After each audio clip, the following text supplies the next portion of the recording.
Isang mapagpalang araw po sa ating lahat. Welcome again to our 365 daily devotion. Our topic for today is enjoy now, regret later.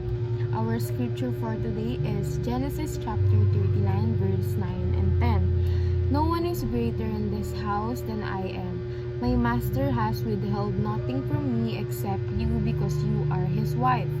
How then could I do such a wicked thing and sin against God? And though she spoke to Joseph day after day, he refused to go to bed with her or even be with her. So, ang scripture po na to is tungkol siya kay Joseph. Si Joseph, he is being tempted na kumbaga araw-araw siyang kinakausap, araw-araw siyang tinutukso, but still, hindi siya pumayag. So, he refused. And our first teaching is, temptation offers temporary pleasure with lasting consequences. Ito yung topic natin na, yung temptation kasi, once na matempt ka na gawin yung bagay na yun, when you do it, feeling mo happy ka, feeling mo worth it, but after that, kapag naramdaman mo na yung mga consequences ng actions, ng temptations, doon mo na marirealize na dapat hindi mo na lang ginawa or dapat hindi ka na lang nagpatukso. Kasi kapag ginawa mo yung isang temptation, kapag nagpatukso ka, maliit lang or saglit lang na bagay or saglit lang, nasasaya ka na pleasure ka, but after that, wala na, puro consequences na. Kailangan mo nang harapin yung mga ginawa mo, kailangan mo nang harapin yung mga naging resulta nun. Second, temptation takes us away from God's favor and protection. So, itong temptation is nilalayo niya tayo sa kung ano yung gusto talaga ng Diyos na ibigay sa atin or ano yung gusto ng Diyos na iparating sa atin. And third, temptation make poison taste sweet. So, kailangan kasi kapag merong temptation, hindi talaga natin dapat siyang tinatest. Kasi kapag yung temptation, mahirap siyang iwasan actually. And, kumbaga, the best way para makaiwas sa temptation or the best way para hindi na gumawa ng temptation or gumawa ng kasalanan is umiwas na. When you're feeling like you're being tempted to do something bad na against sa katuroan ng Panginoon, ikaw na mismo ang lumayo. Kaya nga may sinasabi tayo na, di ba, don't test the water. Huwag mong subukan yung tubig kung malalim ba siya or what, kasi malulunod ka talaga.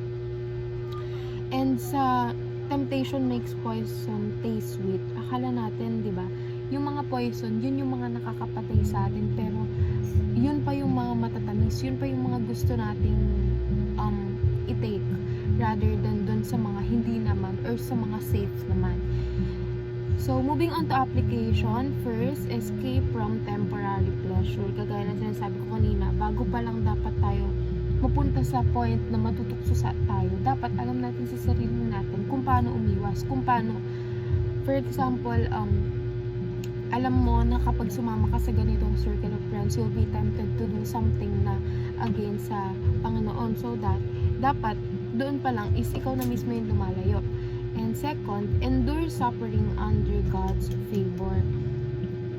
Natandaan ko yung sinabi ng bishop namin sa church na babagsak lang tayo or minsan madadapa tayo, pero we are moving forward, paharap. So, kapag nagsasuffer tayo, it doesn't mean na wala na tayong matatakbuhan, it doesn't mean na sobrang kawawa na natin. No, because those suffering are part of the process in seeking God.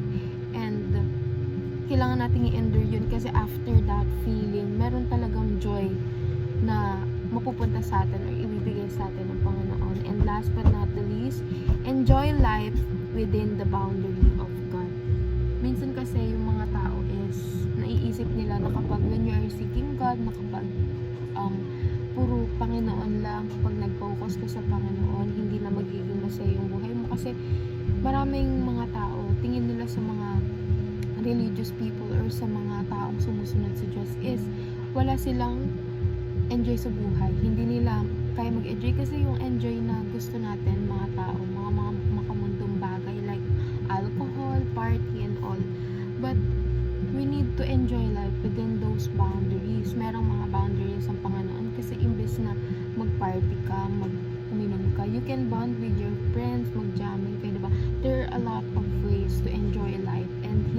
siya puro sa mga sinful nature na atin, kundi sa piling ng Panginoon. So, yun lamang po, and see you again on our next 365 Daily Devotion.